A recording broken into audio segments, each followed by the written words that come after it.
पैठण तालुक्यातील पाचोड येथे असलेल्या शिफा या खासगी रुग्णालयात प्रसूतीसाठी दाखल झालेल्या महिलेचा उपचारादरम्यान रक्तस्राव होऊन मृत्यू झाल्याची धक्कादायक घटना मंगळवारी घडली।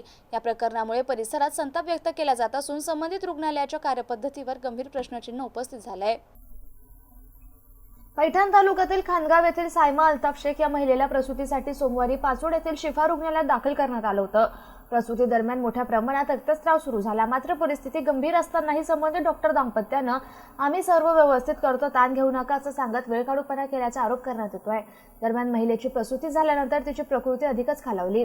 परिस्थिती हाताबाहेर गेल्यानंतर तिला मंगळवारी पुढील उपचारासाठी छत्रपती संभाजीनगर येथील शासकीय घाटी रुग्णालयात पाठवण्यात आलं, मात्र रुग्णालयात उपचारादरम्यान तिचा मृत्यू झाला।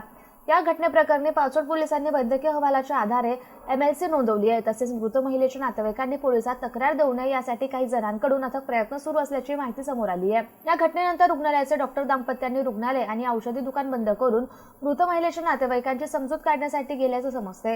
या पार्श्वभूमीवर आरोग्य विभाग आणि जिल्हा प्रशासनाने तातडीने लक्ष घालून संबंधित रुग्णालयाची चौकशी करावी, तसेच या दोषी रुग्णालयासह अर्हता नसलेल्या बोगस आणि नामधारी रुग्णालयांवर कठोर कारवाई करावी अशी मागणी नागरिकांकडून होतीये। या प्रकरणी पाचोड पोलिसांनी अकस्मात मृत्यूची नोंद केली असून पुढील तपास सहाय्यक पोलीस निरीक्षक सचिन पंडित आणि पोलीस उपनिरीक्षक राम बारहाते करतायत। सिद्धार्थ मगर, MCN न्यूज, पाचोड।